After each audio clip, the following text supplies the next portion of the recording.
السلام علیکم ورحمۃ اللہ وبرکاتہ۔ جی ناظرین، میں آپ کے سامنے حکیم محمد ظہور علوی آپ سے مخاطب ہوں۔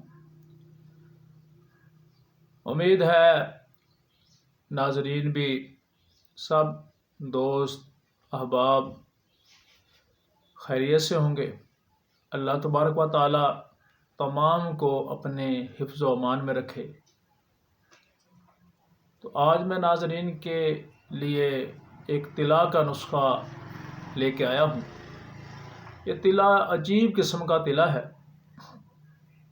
اور جس حکیم نے یہ مجھے طلا دیا تھا تو اس نے یہ کہا تھا کہ صاحب باقی کو جو بھی طلا بناتے ہیں وہ زمینی طلا ہے، یعنی مثال دی انہوں نے، یہ زمینی طلا نہیں ہے، یہ عثمانی طلا ہے، یعنی اس کی تعریف کی اس نے کہ بناؤ گے انشاءاللہ بڑا ہی لاجواب طلا ہے، ذرا محنت کرنی پڑتی ہے بنانے کے لیے۔ تو انہوں نے یہ ہمیں نسخہ عطا کیا اور بڑا ہی لاجواب ہے۔ اب وہ جس حکیم صاحب نے یہ طلا دیا تھا اب وہ دنیا میں نہیں، فوت ہو گیا، سال ہو گیا اسے اس دنیا فانی سے رخصت ہو گئے ہیں۔ اللہ تبارک و تعالی ان کی قبر کو نور سے منور فرمائے، اور اللہ تبارک و تعالی جوار رحمت میں جگہ عطا فرمائے۔ تو میرے دوستو، وہ نسخہ ہمیں دے کے گئے ہیں، آج ہم ان کے لیے دعائیں کرتے ہیں۔ اسی لیے میں طباء کرام سے، حکماء سے، طبیبوں سے کہتا ہوں، کوئی بندہ یعنی حکمت کو سمجھنے والا حکیم آپ کے پاس کوئی نسخے کے لیے آئے تو آپ دے دیا کرو، یہ صدقہ جاریہ ہے۔ تو یہ نہ سمجھا کرو کہ اگر ہم نے نسخہ دے دیا تو ہماری روزی بند ہو جائے گی۔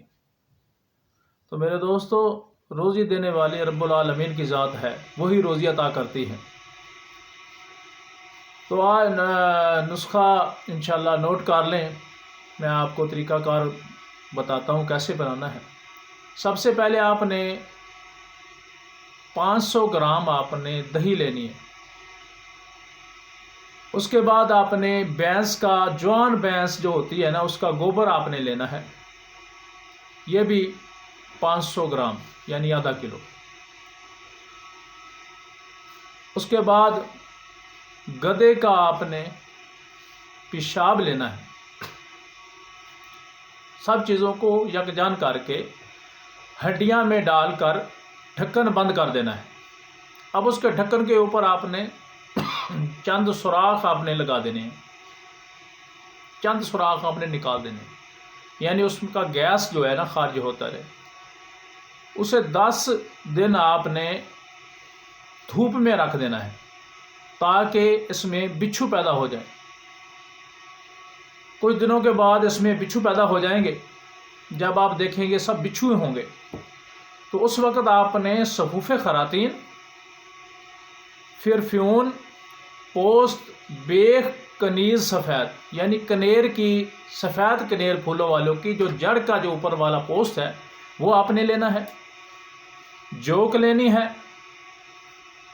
پمکڑ مول، یہ بھی بوٹی ہے، پمکڑ مول، کوکنار، دار ہند، اسگند نگوری، یہ آپ نے ہم وزن لینی ہے، 1-1 تولہ لے کے آپ نے اس کا صفوف بنانا ہے، اور یہ صفوف آپ نے بچھوؤں کے اوپر آپ نے دے دینا ہے، یعنی بچھوؤں کے اوپر آپ نے یہ صفوف،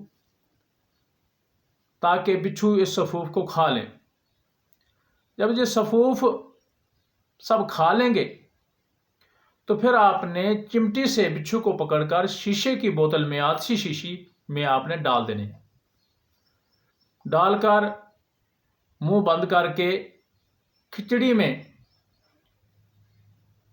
یعنی چاولوں کی کھچڑی میں آپ نے دم پختہ کریں۔ حکماء اس چیز کو سمجھتے ہیں کہ دم پختہ کیسے کرنا ہے، تاکہ بچھو روغن کی صورت اختیار کر لیں۔ اب آپ کا یہ روغن بطور طلا تیار ہو گیا، استعمال کریں انشاءاللہ، اس سے فائدہ اٹھائیں۔ یہ حکیم صاحب کا جو ہمیں یہ طلا دیا ہے وہ بڑی اس کی تعریف کرتا تھا کہ یعنی یہ زمینی تلے نہیں ہے، یہ اوپر آسمانی تلا ہے، تو یہ تلا بھی عجیب ہے۔ تو میرے دوستو، یہ تلا عجیب قسم کا تلا، اس کا نام میں نے تلا ترنداس رکھا۔ حکیم صاحب اکثر ایک ترنداس کی مثال بیان کیا کرتے تھے، تو ان کی یاد کو تازہ کرنے کے لیے، یعنی ان کے جو الفاظ تھے، تو میں نے بھی اس تلے کا نام حکیم صاحب کی اس مثال کے حساب سے تلا ترنداس رکھا ہے۔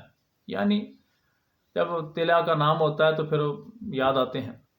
تو میرے دوستو، انشاءاللہ حکماء لوگ، اطباء کرام نسخہ بنائیں انشاءاللہ۔ اور ویڈیو اچھی لگی ہو تو میری اس ویڈیو کو سبسکرائب بھی ضرور کریں، لائک بھی کریں، شیئر بھی کریں، اور دوسرے حکماء دوستوں تک آپ شیئر کریں، تاکہ دوسرے حکماء بھی، طبیب لوگ بھی جو تلا بنانے کا شوق رکھتے ہیں، وہ اس سے فائدہ اٹھائیں۔